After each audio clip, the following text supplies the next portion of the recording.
Hello everyone. आप सभी का फिर से स्वागत है। ये घटना चक्र हिस्ट्री का डिस्कशन है और हम लोग आधुनिक भारतीय इतिहास को डिस्कस करें, जिसमें हमारा टॉपिक चल रहा है भारत में क्रांतिकारी आंदोलन।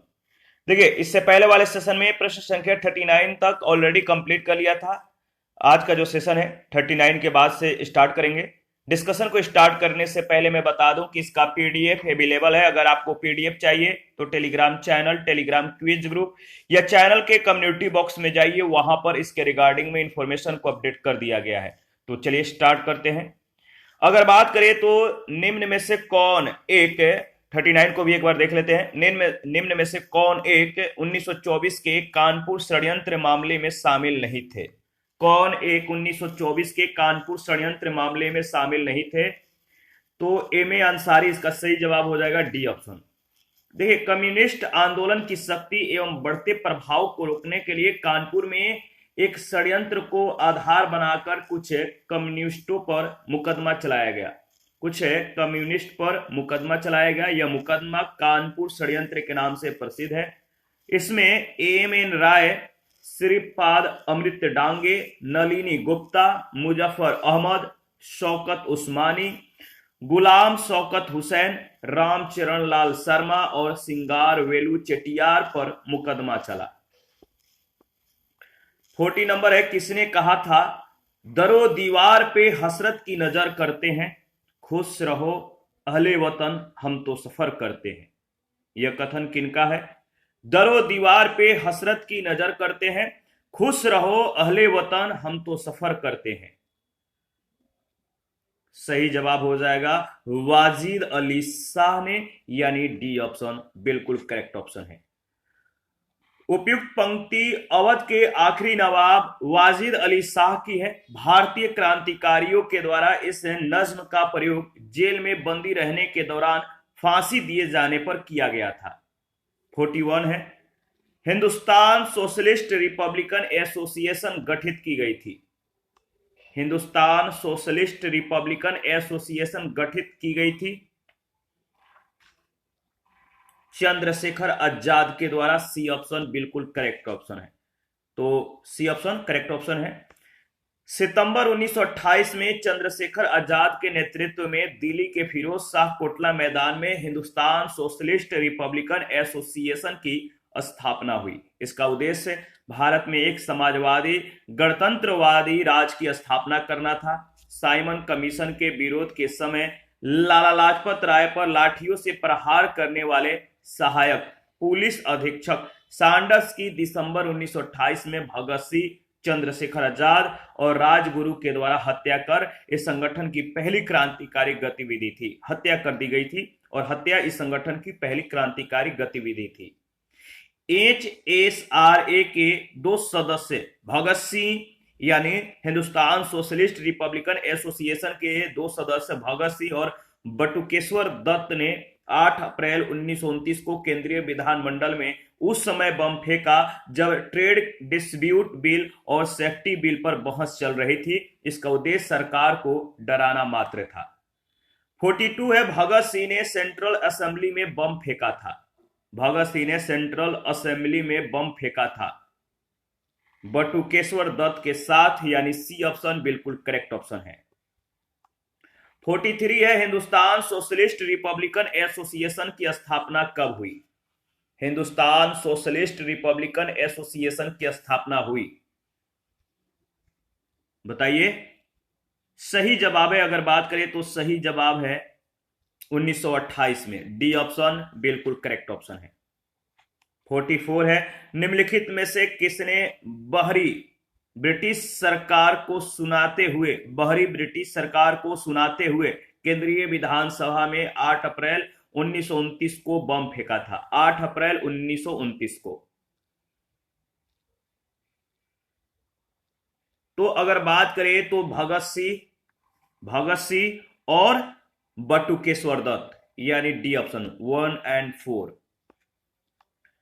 45 है, हिंदुस्तान सोशलिस्ट रिपब्लिकन एसोसिएशन के संस्थापक नेताओं में एक थे। हिंदुस्तान सोशलिस्ट रिपब्लिकन एसोसिएशन के संस्थापक नेताओं में एक थे। तो कौन थे? भगत सिंह, बी ऑप्शन बिल्कुल करेक्ट ऑप्शन है।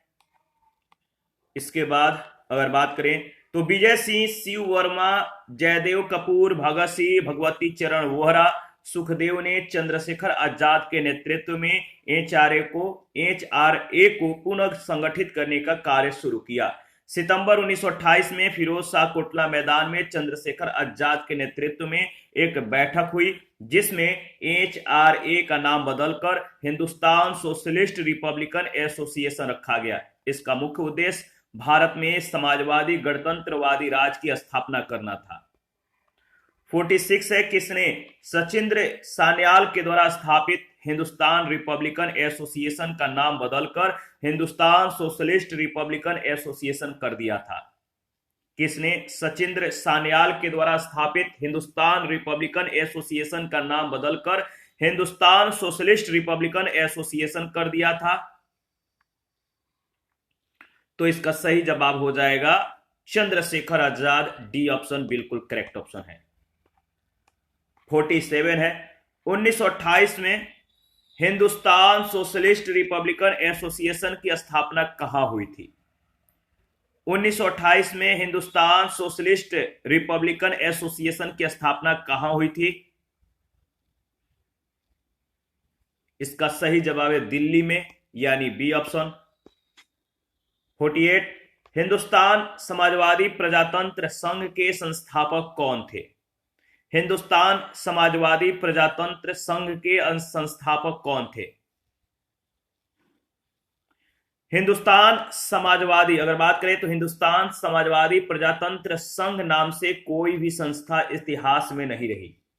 देखिए श्री कृष्णन अगर बात करें तो श्री कृष्णन शारला की पुस्तक इंडियन रिवोल्यूशनरीज 1757 से 1961 जो वॉल्यूम 3 है, इसमें भगत सिंह, चंद्रशेखर आजाद, सचिंद्र सान्याल आदि के द्वारा 1928 में गठित संस्था का नाम हिंदुस्तान समाजवादी प्रजातंत्र संघ बताया गया है। लेकिन तत्कालीन दस्तावेज, इतिहास की प्रमाणिक पुस्तकों में इस संस्था का नाम हिंदुस्तान सोशलिस्ट रिपब्लिकन एसोसिएशन जो है दिया गया है। तो आयोग के द्वारा पूछे गए प्रश्न में, इस प्रश्न में एक त्रुटि संस्था के नाम की है। इस दूसरी यह विकल्पगत अगर बात करें तो दूसरी यह की विकल्पगत जो संस्थापक है सदस्यों के नाम पर विचार करें तो यतीन्द्रनाथ मुखर्जी 1915 में शहीद हो गए थे। गोपेन चक्रवर्ती और धरणी गोस्वामी कलकत्ता अनुशीलन समिति के सदस्य थे।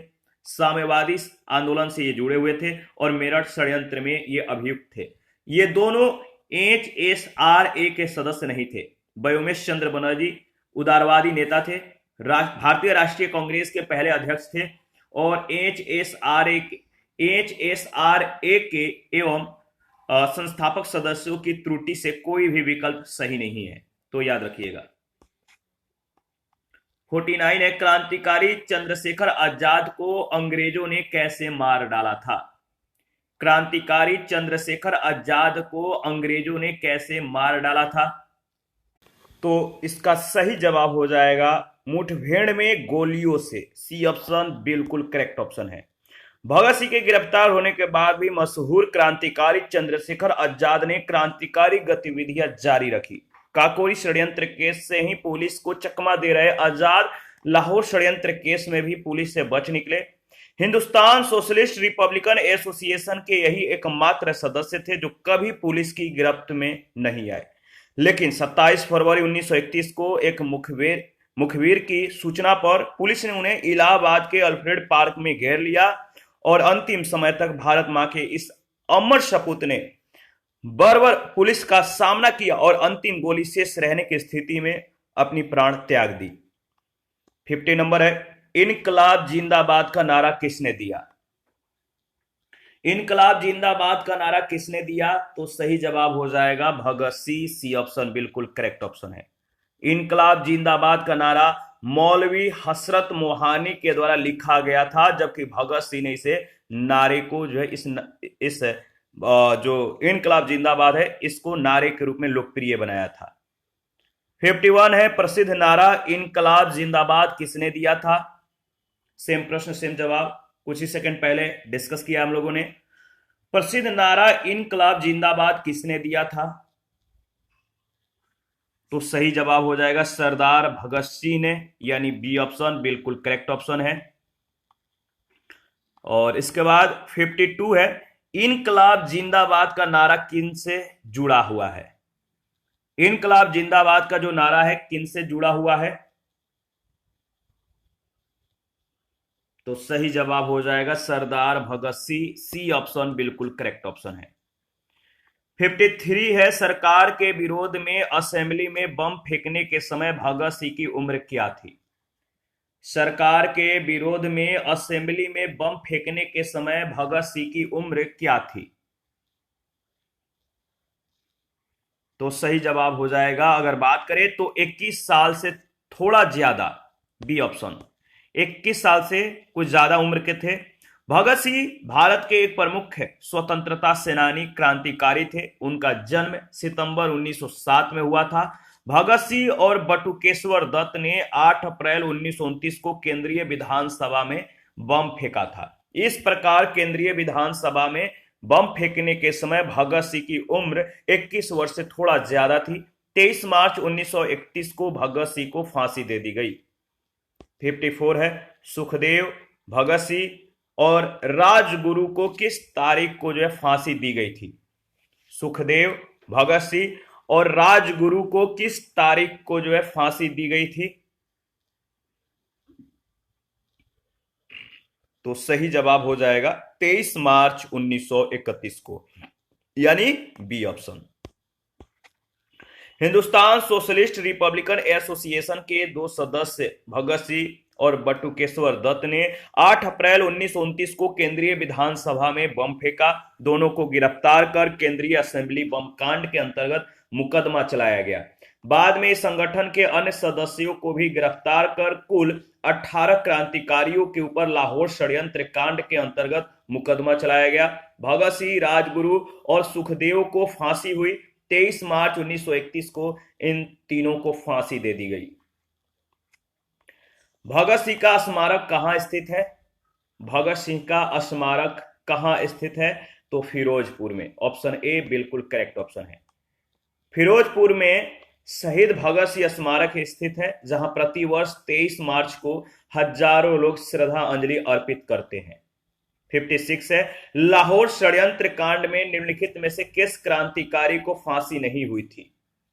लाहौर षड्यंत्र कांड में निम्नलिखित में से किस क्रांतिकारी को फांसी नहीं हुई थी?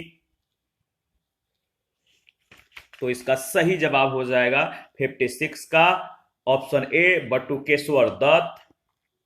लाहौर षड्यंत्र केस के अंतर्गत गवर्नर जनरल के द्वारा गठित विशेष ट्रिब्यूनल ने अक्टूबर 1930 में भगत सिंह, राजगुरु और सुखदेव को मौत की सजा सुनाई। 23 मार्च 1931 को भारत मां के इन अमर सपूतों को फांसी दे दी गई, जबकि बटुकेश्वर दत्त को काला पानी की सजा देकर सेल्यूलर जेल यानी अंडमान में भेज दिया गया था। 57 है, भगत सिंह, सुखदेव और राजगुरु को किस केस में फांसी की सजा सुनाई गई थी? भगत सिंह, सुखदेव और राजगुरु को किस केस में फांसी की सजा सुनाई गई थी? लाहौर षड्यंत्र केस में, यानी बी ऑप्शन। 58 है, भगत सिंह को उसके 2 साथियों के साथ 23 मार्च 1931 को फांसी दी गई। वे 2 साथी कौन थे? काफी महत्वपूर्ण है, बहुत बार यह प्रश्न पूछा गया है। भगत सिंह को उसके 2 साथियों के साथ 23 मार्च 1931 को फांसी दी गई थी। वे 2 साथी कौन थे? ये 2 साथी राजगुरु और सुखदेव थे, यानी ऑप्शन ए बिल्कुल सही जवाब है। 59 है, लाहौर षड्यंत्र मामले की परिणति किसकी फांसी में हुई? लाहौर षड्यंत्र मामले की परिणति किसकी फांसी में हुई? तो याद रखिएगा, सही जवाब हो जाएगा भगत सिंह, सुखदेव और राजगुरु। 3, 4 एंड 5 इन तीनों को जो है फांसी दी गई थी, यानी डी ऑप्शन। 60 नंबर है, भारतीय स्वतंत्रता के लिए फांसी पाने वाले प्रथम रिकॉर्डेड मुस्लिम का नाम बताएं। भारतीय स्वतंत्रता के लिए फांसी पाने वाले प्रथम रिकॉर्डेड मुस्लिम का नाम बताएं। इसका सही जवाब हो जाएगा अशफाक उल्लाह खां, यानी सी ऑप्शन। अशफाक उल्लाह खां भारतीय स्वतंत्रता के लिए फांसी पाने वाले पहले रिकॉर्डेड मुस्लिम थे। उन्हें काकोरी षड्यंत्र केस में फैजाबाद जेल में 19 दिसंबर 1927 को 27 वर्ष की अवस्था में फांसी दे दी गई। उनका जन्म 22 अक्टूबर 1900 को शाहजहांपुर यानी उत्तर प्रदेश में हुआ था। यदि 1857 के विद्रोह का संदर्भ भी लिया जाए तो इस प्रश्न का उत्तर अजीजुद्दीन होगा, क्योंकि 1857 में दिल्ली विद्रोह को दबाने के बाद अंग्रेजों के द्वारा मुगल शहजादे मिर्जा अजीजुद्दीन को नवंबर 1857 में 6 अन्य मुगल शहजादों के साथ दिल्ली दरवाजे पर फांसी पर लटका दिया गया था। 61 है, नीचे कुछ मुकदमों की सूची दी गई है, अंत में दिए गए कुट का प्रयोग करते हुए उनके तिथि अनुसार सही क्रम का चयन कीजिए। सही क्रम के बारे में अगर बात करें तो जो ऑप्शन में दिया गया है, सही क्रम में पहले आएगा लाहौर मुकदमा, इसके बाद आएगा कानपुर मुकदमा, इसके बाद काकोरी मुकदमा और इसके बाद मेरठ मुकदमा, यानी सी ऑप्शन बिल्कुल करेक्ट ऑप्शन है। लाहौर का प्रथम षड्यंत्र मुकदमा गदर आंदोलन के बाद 1916 में, दूसरा षड्यंत्र मुकदमा भगत सिंह आदि के मामले में वर्ष 1930 में हुआ। कानपुर षड्यंत्र मुकदमा 1924 का, काकोरी षड्यंत्र 1925, मेरठ षड्यंत्र मामला 1929 का है। प्रथम लाहौर षड्यंत्र केस के संदर्भ में अभिष्ट उत्तर विकल्प सी होगा। आगे नेक्स्ट प्रश्न है 62, निम्नलिखित युग्मों में से कौन सही सुमेलित नहीं है? निम्नलिखित युग्मों में से कौन सही सुमेलित नहीं है? तो लाहौर षड्यंत्र जो प्रकरण दिया गया है यह तो सही है 1916 और 1930, और विक्टोरिया षड्यंत्र जो प्रकरण दिया गया यह भी सुमेलित है 1914। हावड़ा षड्यंत्र जो प्रकरण दिया गया 1910, लेकिन जो काकोरी षड्यंत्र जो प्रकरण दिया गया 1924 ये सही सुमेलित नहीं है। काकोरी षड्यंत्र प्रकरण 9 अगस्त 1925 को क्रांतिकारी राम प्रसाद बिस्मिल के नेतृत्व में हुई ट्रेन डकैती को कहते हैं। इस डकैती में क्रांतिकारियों ने लखनऊ के पास काकोरी नामक स्थान पर ट्रेन से ले जाए जा रहे 4000 रुपए की डकैती की, चोरी की। इस डकैती में चंद्रशेखर आजाद, सचिंद्र नाथ सान्याल, ममंथन नाथ गुप्ता, राजेंद्र लाहिड़ी आदि क्रांतिकारी शामिल थे। लाहौर षड्यंत्र प्रकरण प्रथम और द्वितीय में निर्णय की तिथियां 1916 और 1930 में है, तो सही सुमेलित सी है। इसी प्रकार विकल्प ए और बी भी सही सुमेलित है, तो अतः सी सही सुमेलित है। ठीक है, याद रखिएगा। 63 है, निम्नलिखित में से कौन सा युग्म सही सुमेलित नहीं है? कौन सा युग्म सही सुमेलित नहीं है? कौन सा पेयर सही सुमेलित नहीं है, राइट नहीं है? तो सही जवाब है, अगर बात करें तो इसका सही जवाब हो जाएगा नासिक षड्यंत्र केस, जिसका संबंध रास बिहारी बोस से दिया गया, जो कि सही सुमेलित नहीं है।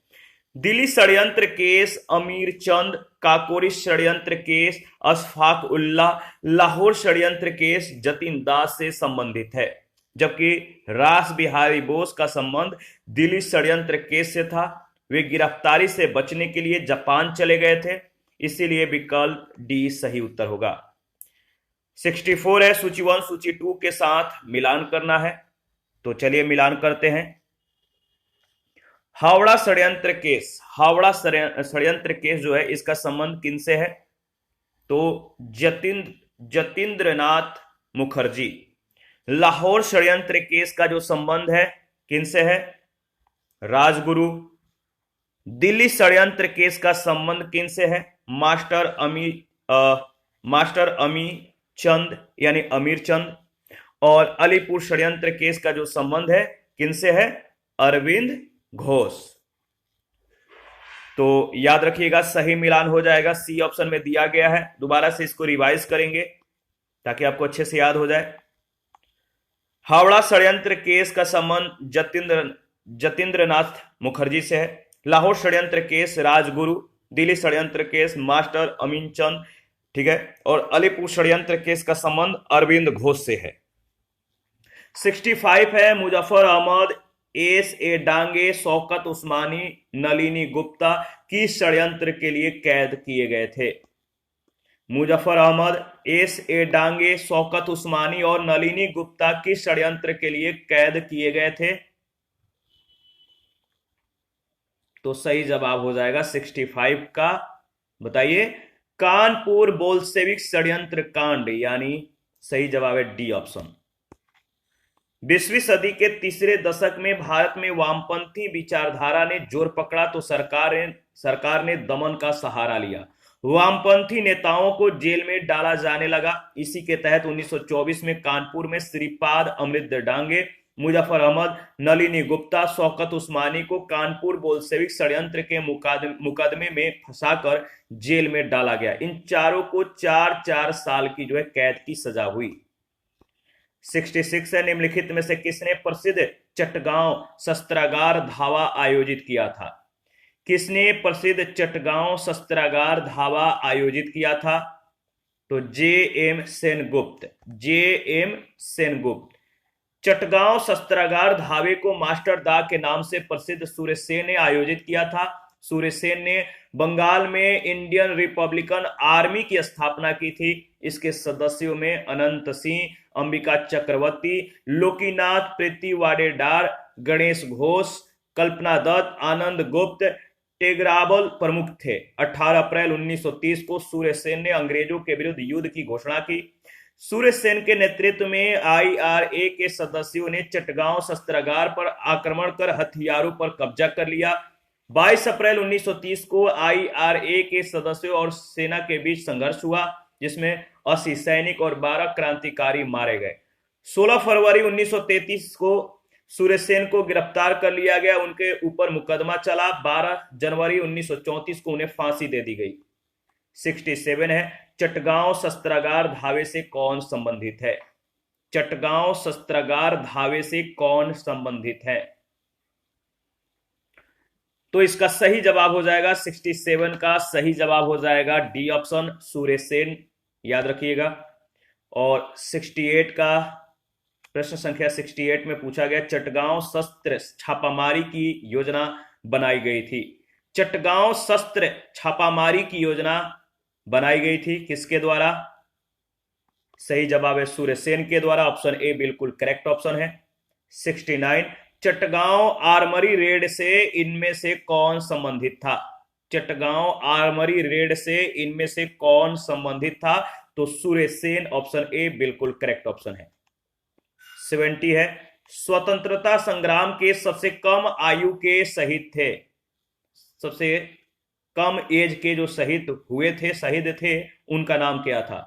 स्वतंत्रता संग्राम के सबसे कम आयु के शहीद थे खुदीराम बोस, यानी सी ऑप्शन। सुखदेव का जन्म 1907 में हुआ, फांसी 1931 में हुआ था। फांसी दिए जाने के समय इनकी एज 24 वर्ष थी। अशफाक उल्लाह खां का जन्म 1900 में, फांसी 1927 में दिया गया था। फांसी के समय इनका आयु 27 वर्ष थी। खुदीराम बोस का जन्म 3 दिसंबर 1989 को, फांसी 11 अगस्त 1908 को। फांसी के समय इनका आयु 18 वर्ष 8 माह 8 दिन था।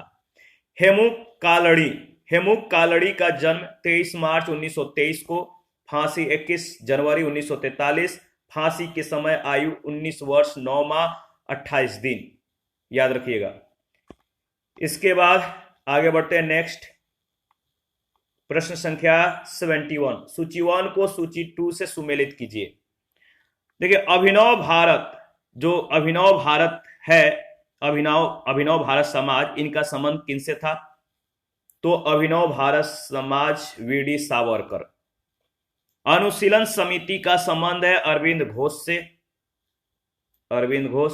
गदर पार्टी का लाला हरदयाल से। स्वराज पार्टी का सीआर दास, यानी सही ऑप्शन जो दिया गया है डी में सही मिलान है। दोबारा से इसको मिलान कर लेते हैं, रिवाइज कर लेते हैं। अभिनव भारत का संबंध, यानी अभिनव भारत से जुड़े हुए थे वीडी सावरकर, अनुशीलन समिति से अरविंद घोष, गदर पार्टी से लाला हरदयाल, स्वराज पार्टी से सीआर दास। 72 है, सूची 1 सूची 2 के साथ मिलान करना है। अगर बात करें तो अभिनव भारत के मतलब कि संस्थापक या सह संस्थापक कौन थे? अभिनव भारत के थे वीडी सावरकर, याद रखिएगा, अभिनव भारत बी डी सावरकर। मित्र मेला के संस्थापक थे बी डी सावरकर। और इंडियन रिपब्लिकन आर्मी के S Sen, Hindustan Republican association के एस एन सान्याल। यानी सही जो ऑप्शन है डी में दिया गया है। दोबारा से इसको रिवाइज करेंगे। Abhinav Bharat B D Savarkar, Mitra Mela B D Savarkar, Indian Republican Army S Sen, Hindustan Republican Association S N Sanyal. इसके बाद 73 है, सूची 1 सूची 2 के साथ मिलान करते हैं। चटगांव शस्त्रागार हमला, सूर्यसेन 18 अप्रैल 1930। ठीक है, तो सूर्यसेन इनका सही जवाब हो जाएगा। चटगांव शस्त्रागार हमला किसके द्वारा? सूर्यसेन के द्वारा। काकोरी षड्यंत्र केस, याद रखिएगा, काकोरी जो षड्यंत्र केस है इनका संबंध है राम प्रसाद बिस्मिल से। लाहौर षड्यंत्र का जो संबंध है जतिन दास। ठीक है, लाहौर षड्यंत्र जतिन दास। और गदर पार्टी का बताइए, गदर पार्टी का संबंध जो है लाला हरदयाल से। यानी सही जो ऑप्शन दिया गया है सी ऑप्शन में। चटगांव शस्त्रागार हमला सूर्यसेन 18 अप्रैल 1930। ठीक है, काकोरी षड्यंत्र का जो संबंध है राम प्रसाद बिस्मिल 9 अगस्त 1925 को। लाहौर षड्यंत्र जतिन दास, लाहौर षड्यंत्र केस के अंतर्गत गिरफ्तार जतिन दास ने जेल में राजनीतिक बंदी का दर्जा प्राप्त करने के लिए भूख हड़ताल की। 63 दिन की भूख हड़ताल के बाद 13 सितंबर 1929 को उनकी मृत्यु हो गई। गदर पार्टी लाला हरदयाल 1913। 74 है, जतिन दास किस आरोपी में बंदी बनाए गए थे? जतिन दास किस आरोप में, किस मतलब किसके रूप में ये आरोपी हुए थे? किस षड्यंत्र में, किस लूट में?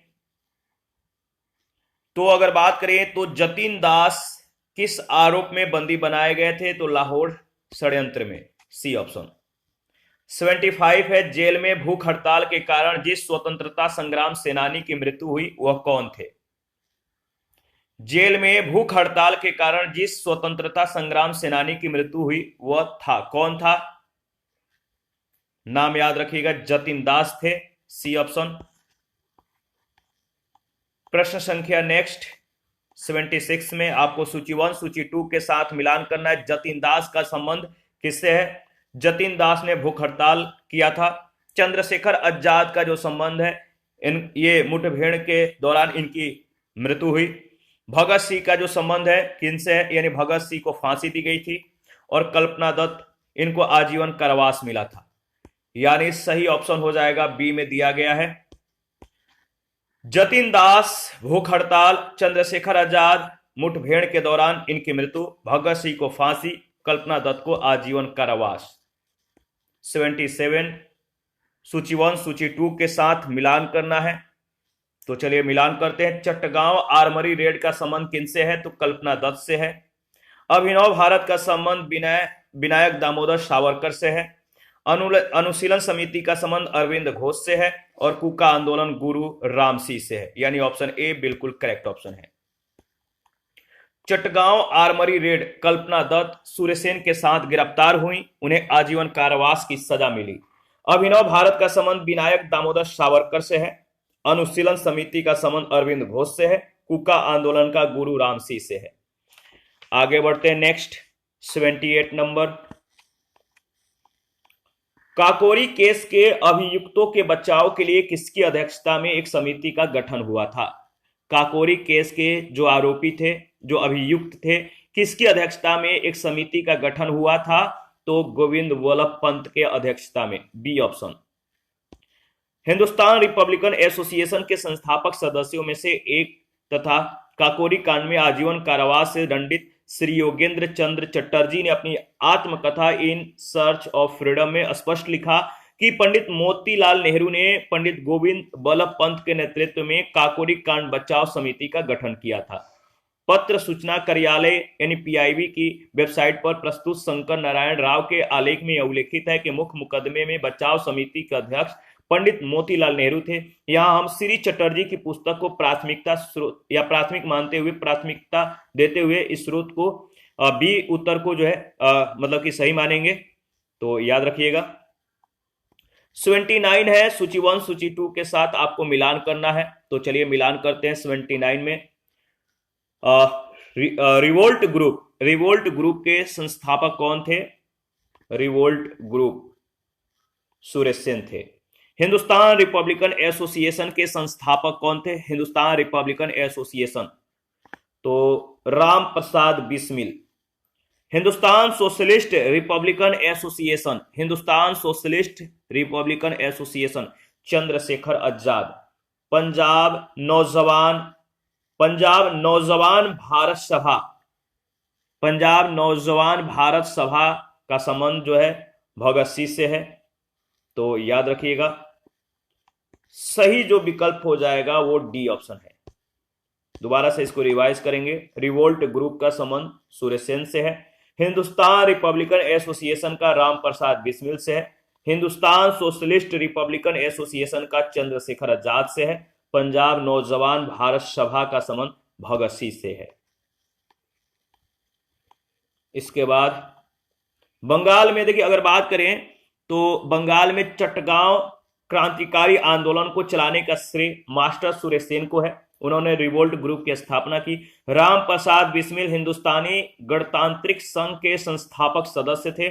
काकोरी ट्रेन डकैती में इनका विशेष योगदान था। हिंदुस्तानी समाजवादी गणतांत्रिक संघ के सदस्य चंद्रशेखर आजाद ने हिंदुस्तान सोशलिस्ट रिपब्लिकन एसोसिएशन का गठन किया। भगत सिंह 1925 में हिंदुस्तान रिपब्लिकन एसोसिएशन में सम्मिलित हुए। इनके द्वारा पंजाब नौजवान भारत सभा का गठन किया गया था। प्रश्न संख्या 80 है, निम्नलिखित में से 1926 ईस्वी में गठित नौजवान सभा का प्रारंभिक सदस्य कौन नहीं था? 1926 में गठित नौजवान सभा का प्रारंभिक सदस्य कौन नहीं था? 4 ऑप्शन है, तो सही जवाब है अंबिका चक्रवर्ती। 1926 में लाहौर में सरदार भगत सिंह, छबिलदास, यशपाल, रामचंद्र, भगवती चरण बोहरा आदि ने मिलकर नौजवान सभा की स्थापना की थी। इसका उद्देश्य भारत में मजदूर और किसानों का राज स्थापित करना था। अंबिका चक्रवर्ती इसमें बाद में शामिल हुए थे। 81 है, नीचे संगठनों की एक सूची दी गई है। सूची के नीचे दिए गए कूट का प्रयोग करते हुए क्रांतिकारी गतिविधियों में लिप्त संगठनों का चयन कीजिए, तो सही जवाब हो जाएगा। अगर बात करें तो इसका सही जवाब हो जाएगा अभिनव भारत और अनुशीलन समिति, पहला और दूसरा यानी बी ऑप्शन में दिया गया है। अभिनव भारत और अनुशीलन समिति दोनों क्रांतिकारी संगठन थे। इंडियन पैट्रियाटिक एसोसिएशन की स्थापना सर सैयद अहमद खां ने 1888 में कांग्रेस के विरोध में की थी। 82, निष्क्रिय विरोध के सिद्धांत का प्रतिपादन किसने किया? निष्क्रिय विरोध के सिद्धांत का प्रतिपादन किसने किया? अरविंद घोष यानी डी ऑप्शन। निष्क्रिय विरोध के सिद्धांत का प्रतिपादन अरविंद घोष ने अपनी पुस्तक वंदे मातरम में किया था। उनका मानना था कि अंग्रेजों को भारत अविलंब छोड़ देना चाहिए। जब तक अंग्रेज ऐसा नहीं करते हैं तब तक उनके विरुद्ध जो है विरोध प्रदर्शन करते रहना चाहिए। 83 है, किन कथनों पर मतलब कि जो दिया गया इन कथनों पर विचार कीजिए, दिए गए कूट से सही उत्तर का चुनाव कीजिए। इन दोनों में से कौन सा कथन सही है? पहला, सुभाष चंद्र बोस ने फॉरवर्ड ब्लॉक का गठन किया। दूसरा, Bhagat Singh Hindustan Republican Socialist Association के संस्थापकों में से एक थे। तो बताइए इसका सही जवाब क्या होगा? इन दोनों में से कौन सा कथन सही है? पहला और दूसरा दोनों कथन सही है। सी ऑप्शन बिल्कुल करेक्ट ऑप्शन है। सुभाष चंद्र बोस ने कांग्रेस के अध्यक्ष पद का त्याग करने के बाद 3 मई 1939 को फॉरवर्ड ब्लॉक की स्थापना की। सितंबर 1928 में फिरोज शाह कोटला मैदान में चंद्रशेखर आजाद के नेतृत्व में एक बैठक हुई जिसमें हिंदुस्तान सोशलिस्ट रिपब्लिकन एसोसिएशन की स्थापना की गई। भगत सिंह इसके संस्थापक सदस्यों में से थे। 84, निम्नलिखित में से किस क्रांतिकारी की फांसी गोरखपुर जेल में हुई थी?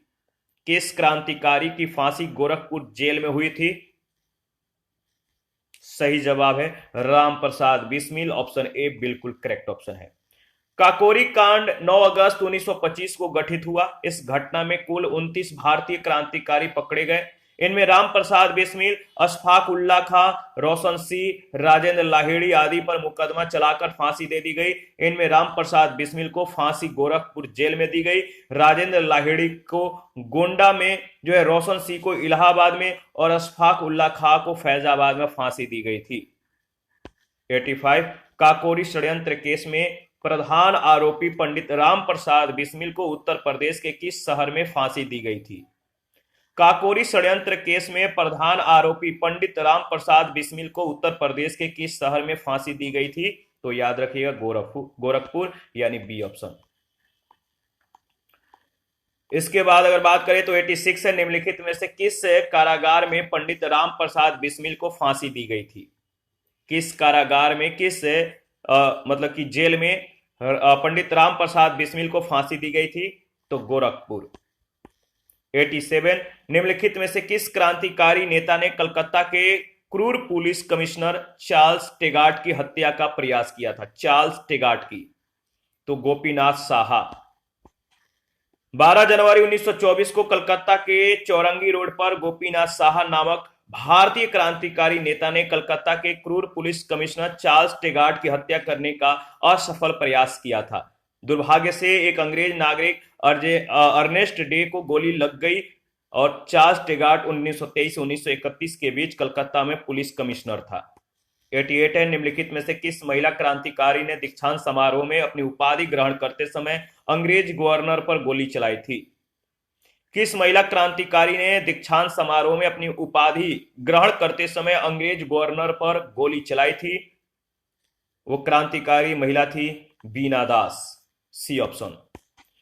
फरवरी 1932 में बीना दास ने दीक्षांत समारोह में उपाधि ग्रहण करने के दौरान बहुत नजदीक से गवर्नर पर गोली चलाई थी। 89 ने किसने कहा था आलोचना और स्वतंत्र चिंतन एक क्रांतिकारी की दो विशेषताएं हैं? आलोचना और स्वतंत्र चिंतन एक क्रांतिकारी की दो विशेषताएं हैं, तो भगत सिंह, ऑप्शन ए। भगत सिंह ने कहा था आलोचना और स्वतंत्र चिंतन एक क्रांतिकारी की दो विशेषताएं हैं। 90 लाठी क्लब की स्थापना निम्नलिखित में से किसने की थी? लाठी क्लब की स्थापना निम्नलिखित में से किसने की थी? तो बाल गंगाधर तिलक। लाठी क्लब, हिंदू अखाड़ा, गणपति महोत्सव, शिवाजी महोत्सव आदि की स्थापना या शुरुआत बाल गंगाधर तिलक ने की थी। 91 है, विश्व युद्धों के बीच वर्षों में भारत में सक्रिय क्रांतिकारी आंदोलन के संबंध में निम्नलिखित में से कौन सा कथन सत्य है? बताइए। विश्व युद्ध के बीच वर्षों में भारत में सक्रिय क्रांतिकारी आंदोलन के संबंध में निम्नलिखित में से कौन सा कथन सत्य है? तो सही जवाब हो जाएगा भगत सिंह नौजवान भारत सभा के संस्थापक थे, बी ऑप्शन बिल्कुल करेक्ट ऑप्शन है। भगत सिंह ने मार्च 1926 में नौजवान भारत सभा की जो है स्थापना की थी। अनुशीलन समिति की स्थापना पी मित्रा और पुलिन दास के द्वारा की गई थी। हिंदुस्तान रिपब्लिकन एसोसिएशन की स्थापना 1924 में कानपुर में सचिंद्र नाथ सान्याल, राम प्रसाद बिस्मिल, जोगेश चंद्र चटर्जी ने की थी। सितंबर 1928 में चंद्रशेखर आजाद के नेतृत्व में दिल्ली के फिरोज शाह कोटला मैदान में हिंदुस्तान सोशलिस्ट रिपब्लिकन एसोसिएशन की स्थापना हुई। इसी के साथ आज का जो सेशन है समाप्त करते हैं। नेक्स्ट सेशन में बचे हुए प्रश्न को नेक्स्ट सेशन में भारत से बाहर क्रांतिकारी जो गतिविधियां हैं इनसे जुड़े प्रश्न और इनसे जुड़े जो पॉइंट हैं सबको डील करेंगे, कवर करेंगे। तो आप अपना प्रतिक्रिया देते रहे। आपके प्रतिक्रियाओं का हमें बेसब्री से इंतजार रहता है। जिन लोगों ने Telegram channel, Telegram quiz group, Facebook page, Instagram को ज्वाइन नहीं किया है, प्लीज आप लोग ज्वाइन कीजिए, चैनल को सब्सक्राइब कीजिए और ज्वाइन कीजिए। प्लीज हमें सपोर्ट कीजिए। आप लोगों का सपोर्ट हमारे लिए काफी महत्वपूर्ण है। Thank you. मिलते हैं नेक्स्ट सेशन में।